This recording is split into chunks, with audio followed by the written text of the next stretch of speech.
Hema committee report വൻ വിവാദ ചർച്ചയാവുന്നു. സർക്കാരും അമ്മ സംഘടനയും ഒരേ തൂവൽ പക്ഷികളെന്ന് സിനിമാ പ്രേമികൾ. ഹേമ കമ്മിറ്റി റിപ്പോർട്ട് പുറത്തു വന്നതോടെ സംസ്ഥാനം മുഴുവൻ വൻ വിവാദ ചർച്ചയും വാർത്താ പ്രാധാന്യവും ഉണ്ടാവുന്നു. സിനിമാക്കാരിൽ തന്നെ വ്യത്യസ്ത അഭിപ്രായങ്ങൾ മുന്നോട്ട് വരുന്നു. എല്ലാം ഒറ്റപ്പെട്ട സംഭവമെന്ന് പറഞ്ഞ് തള്ളരുതെന്ന് വേട്ടക്കാർ ശിക്ഷിക്കപ്പെടണം, സിദ്ദിഖിനെ തള്ളി ജഗദീഷ്. കമ്മിറ്റി റിപ്പോർട്ടിനെ കുറിച്ച് സമഗ്രമായ അന്വേഷണം നടത്തേണ്ടതാണെന്നും ആ കാര്യത്തിൽ നിന്ന് അമ്മയ്ക്കും പ്രൊഡ്യൂസേഴ്സ് അസോസിയേഷൻ ചേംബറിനും ഒഴിഞ്ഞു മാറാനാകില്ലെന്നും നടൻ ജഗദീഷ് പറഞ്ഞു. ഒറ്റപ്പെട്ട സംഭവം പോലും അന്വേഷണത്തിൻ്റെ പരിധിയിൽ കൊണ്ടുവന്ന് കുറ്റക്കാരെ മാതൃകാപരമായി ശിക്ഷിക്കണമെന്നാണ് എൻ്റെ അഭിപ്രായം എന്ന് അമ്മ വൈസ് പ്രസിഡന്റ് ജഗദീഷ് പറഞ്ഞു. കാസ്റ്റിംഗ് കൗച്ചിനെ കുറിച്ച് ആരും പരാതിപ്പെട്ടിട്ടില്ല, പവർ ഗ്രൂപ്പല്ല ആരും വാതിലിൽ മുട്ടിയില്ലെന്ന് ജോൺ മോൾ പറയുന്നു. സിനിമാ മേഖലയിലെ പ്രവർത്തകരിൽ ഭൂരിഭാഗവും അമ്മയെ പിന്തുണച്ച് നിൽക്കുന്നു, എന്നാലേ മുന്നോട്ട് പോകാൻ ആവുകയുള്ളൂ എന്ന തിരിച്ചറിവുള്ളവരാണ് ഒരു ചെറിയ വിഭാഗം പേരാണ് തങ്ങൾക്ക് അനുഭവപ്പെട്ട ശോചനീയ അവസ്ഥയെക്കുറിച്ച് നിവൃത്തികേട് കൊണ്ട് പുറത്തു പറയുകയും കമ്മീഷന് മൊഴി നൽകുകയും ചെയ്തത്. സിനിമാ മേഖലയിൽ നിസ്സാരമായി കാണാൻ ആവില്ല, അത്രയ്ക്ക് ശക്തമാണ് സംഘടന. സംഘടനയ്ക്കെതിരെ ഏതു ഭാഗത്തു നിന്ന് ആരോപണങ്ങൾ വന്നാലും നേരിടാൻ ശക്തരായ വമ്പന്മാർ പിന്നിലുണ്ട്. 19 അടവും പയറ്റിയവരാണെന്ന് ജനങ്ങൾ പറയുന്നു. മേഖലയിൽ നടക്കുന്ന കാര്യങ്ങളും രഹസ്യങ്ങളും ഒരുവിധം കേരള ജനതയ്ക്ക് അറിയും. സെക്രട്ടറിയും വൈസ് പ്രസിഡന്റും ഒരേ രാഷ്ട്രീയ പാർട്ടിക്കാരാണെങ്കിലും ഇതിൽ വ്യത്യസ്ത അഭിപ്രായമാണ് പറയുന്നത്. സിദ്ദിഖിന്റെ ഗ്രാഫ് താഴ്ന്നുവെന്ന് സിനിമാ പ്രേമികൾ പറയുന്നു. മലയാള സിനിമയും സൽപ്പേരിൻ്റെ കളങ്കം. ഹേമ കമ്മിറ്റി റിപ്പോർട്ടിൽ സർക്കാരിൻ്റെ കടുംപെട്ട് ആശങ്കയും ദുരൂഹതയുമെന്ന് വ്യാപക പരാതി. പ്രമുഖരുടെ ലൈംഗിക അതിക്രമ വിവരങ്ങൾ ഒഴിവാക്കി റിപ്പോർട്ടിൽ കടുംപെട്ട് നടത്തിയത് മുൻപ് സർക്കാർ റിപ്പോർട്ട് പൂഴ്ത്തിയതും തമ്മിൽ ചേർത്ത് വായിച്ചാൽ ദുരൂഹത വ്യക്തമാണ്. ആരെയൊക്കെ സംരക്ഷിക്കാനാണ് സർക്കാർ ശ്രമിച്ചതെന്നും റിപ്പോർട്ടിലെ 5 പേജ് വെട്ടിമാറ്റിയത് ആശങ്കയ്ക്കും അങ്കലാപ്പിനും ഇടയാക്കിയെന്നും വിലയിരുത്തുന്നു. ജസ്റ്റിസ് ഹേമ കമ്മീഷൻ റിപ്പോർട്ട് സർക്കാരിന് സമർപ്പിച്ചത് സ്വകാര്യത വെളിപ്പെടുത്തുന്ന 21 ഖണ്ഡികകൾ ഒഴിവാക്കണമെന്നും കൂടുതൽ എന്തൊക്കെ ഒഴിവാക്കണമെന്ന് സർക്കാരിന് പരിശോധിച്ച് തീരുമാനമെടുക്കാമെന്നും വിവരാവകാശ കമ്മീഷൻ നൽകിയ നിർദ്ദേശത്തിൽ വ്യക്തമായിരുന്നതാണ്. വിവരാവകാശ നിയമപ്രകാരം നൽകിയ അപേക്ഷയിൽ മാധ്യമപ്രവർത്തകരെ സാംസ്കാരിക വകുപ്പ് അറിയിച്ചതിൽ 49 പേജ് മുതൽ 53 വരെയുള്ള പേജുകൾ ഒഴിവാക്കിയതാണ് വിവാദമായത്. 48-ാം പേജിൽ 91-ാം പാരഗ്രാഫിൽ സിനിമ ഫീൽഡിൽ പ്രധാനപ്പെട്ടവരിൽ നിന്ന് ഉൾപ്പെടെ സ്ത്രീകൾക്ക് ലൈംഗിക അതിക്രമം നേരിട്ടതായി തെളിവുകൾ ലഭിച്ചതായി റിപ്പോർട്ടിൽ വ്യക്തമാക്കിയിരുന്നു. ഇതുമായി ബന്ധപ്പെട്ട് നൽകിയ മൊഴികൾ വിശ്വസനീയമാണെന്നും റിപ്പോർട്ടിലുണ്ട്. ഇത് കഴിഞ്ഞുള്ള 5 പേജുകളാണ് ഒഴിവാക്കിയത്. 42-43 പേജുകളിലെ 85-ാം പാരയും 59-79 പേജുകളിൽ 44-ാം പാരഗ്രാഫും ഒഴിവാക്കുമെന്ന് സാംസ്കാരിക വകുപ്പ് നേരത്തെ അറിയിച്ചിരുന്നതാണ്. എന്നാൽ 49-53 പേജുകൾ ഒഴിവാക്കുന്ന കാര്യം മുൻകൂട്ടി അറിയിച്ചിട്ടില്ല.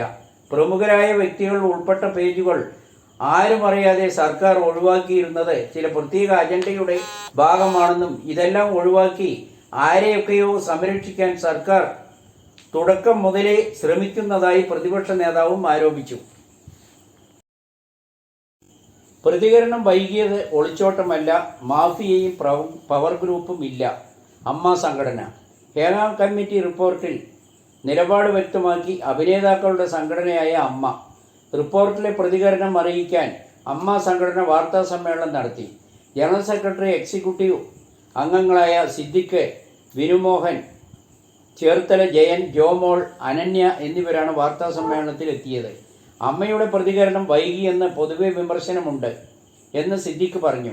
റിപ്പോർട്ട് വരുമ്പോൾ ഒരു ഷോയുടെ റിഹേഴ്സൽ നടക്കുകയായിരുന്നു. ഇന്നലെ കാലത്താണ് അവസാനിച്ചത്. പ്രസിഡന്റ് മോഹൻലാൽ സ്ഥലത്തില്ല. അവരുൾപ്പെടെ ചർച്ച ചെയ്യാനാണ് സമയമെടുക്കേണ്ടി വന്നത്. റിപ്പോർട്ടിലെ കണ്ടെത്തലുകളും നിർദ്ദേശങ്ങളും സ്വാഗതാർഹം. പ്രതികരണം വൈകിയത് ഒളിച്ചോട്ടമല്ലെന്നും സിദ്ദീഖ് പറഞ്ഞു.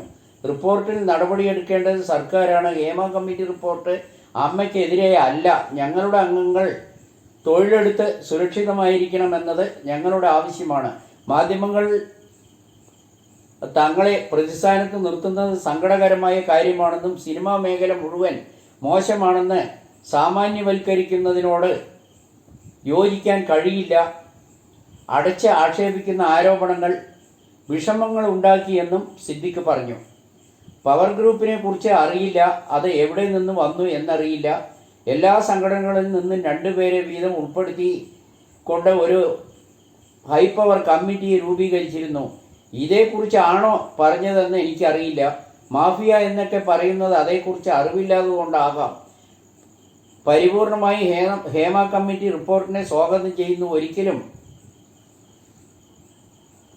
ഒഴിഞ്ഞു മാറിയിട്ടില്ല. 2006 നടന്ന സംഭവത്തെക്കുറിച്ച് 2018 പരാതിപ്പെട്ടിരുന്നു. അന്ന് ഞാൻ എക്സിക്യൂട്ടീവ് മെമ്പറായിരുന്നു. പരാതി എൻ്റെ ശ്രദ്ധയിൽപ്പെട്ടിട്ടില്ല. ലൈംഗിക അതിക്രമങ്ങളെക്കുറിച്ച് അമ്മയിൽ പരാതിയുമില്ല.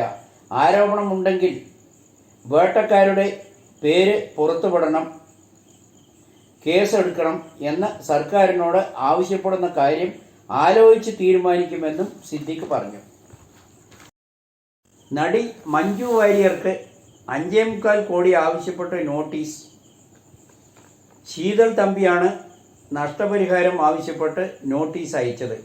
ഇന്ന് റിലീസായ ഫുട്ടേജ് സിനിമയുടെ ചിത്രീകരണത്തിനിടെ പരിക്കേറ്റ നടി ശീതൾ തമ്പിയാണ് ചിത്രത്തിൻ്റെ നിർമ്മാതാവ് കൂടിയായ മഞ്ജു വാര്യർക്കെതിരെ നഷ്ടപരിഹാരം 5.25 കോടി ആവശ്യപ്പെട്ട് നോട്ടീസ് അയച്ചത്. ഷൂട്ടിങ്ങിനിടെ കാലിന് ഗുരുതരമായി പരിക്കേറ്റിരുന്നു. മഞ്ജു വാര്യർക്ക് പങ്കാളിത്തമുള്ള മൂവി ബക്കറ്റ് എന്ന നിർമ്മാണ കമ്പനിയാണ് സിനിമയുടെ നിർമ്മാതാക്കളിൽ ഒരാൾ. ഓഗസ്റ്റ് 2 റിലീസ് ചെയ്യാനിരുന്ന ഫുട്ടേജ് സിനിമ വയനാട് ദുരന്തം മൂലം ഇന്നേക്ക് മാറ്റുകയായിരുന്നു. സിനിമയിൽ പ്രധാന വേഷം ചെയ്തത് മഞ്ജു വാര്യർ തന്നെയാണ്. തായാട്ട്, തിരികെ, ഇരട്ട തുടങ്ങിയ സിനിമകളിൽ അഭിനയിച്ച നടിയാണ് ശീതൾ തമ്പി. ഈ ചിത്രത്തിൻ്റെ ഷൂട്ടിംഗ് 19 ദിവസമായിരുന്ന 5 അടി താഴ്ചയിലേക്ക് ചാടുന്ന രംഗങ്ങൾ ചിത്രീകരിക്കുമ്പോഴാണ് അപകടമുണ്ടായത്. ജൂൺ 9 ചിമ്മിനി വനത്തിൽ ഇതിൻ്റെ ചിത്രീകരണം. ചാടി വീഴുന്ന ഭാഗത്തായി ഒരു ഫോം ബെഡാണ് വിരിച്ചിരുന്നത്. ആദ്യ ചാട്ടത്തിൽ തന്നെ ബെഡ് സുരക്ഷിതമല്ലാതിരുന്നു. ഈ വിവരം അറിയിച്ചതുമാണ്. 4 തവണ ചാടി. ഈ സമയത്താണ് ബെഡ് നീങ്ങിപ്പോയി. അതിന് താഴെ ഉണ്ടായിരുന്ന കല്ലിൽ കാൽ കുടുങ്ങിയാണ് ഗുരുതരമായി പരിക്കേറ്റത്. ഒരു സംഘടന രംഗമായിരുന്നു ചിത്രീകരിച്ചത്. ആംബുലൻസും മറ്റു യാതൊരു സംവിധാനവും അവിടെ ഉണ്ടായിരുന്നില്ല. 2 ആശുപത്രികളായി 2 മാസം ചികിത്സ നടത്തി. 2 ശസ്ത്രക്രിയയും നടത്തിയിട്ടും എൻ്റെ കാലിൻ്റെ പരുക്ക് ഇനിയും ശരിയായിട്ടില്ല. ഞാൻ കാനഡയിൽ ഇരുന്ന് ചെയ്യാവുന്ന ഒരു ജോലിയിലാണ് ഇപ്പോൾ. ചികിത്സയ്ക്കായി 9.93 ലക്ഷം ബില്ല് നൽകിയത് നിർമ്മാണ കമ്പനി തന്നെയാണ്. പല ചലച്ചിത്ര നടിയാകാനുള്ള എൻ്റെ ആഗ്രഹം നഷ്ടപ്പെട്ടതിനാലാണ് നഷ്ടപരിഹാരം ആവശ്യപ്പെട്ടതെന്നും ശീതൾ പറഞ്ഞു.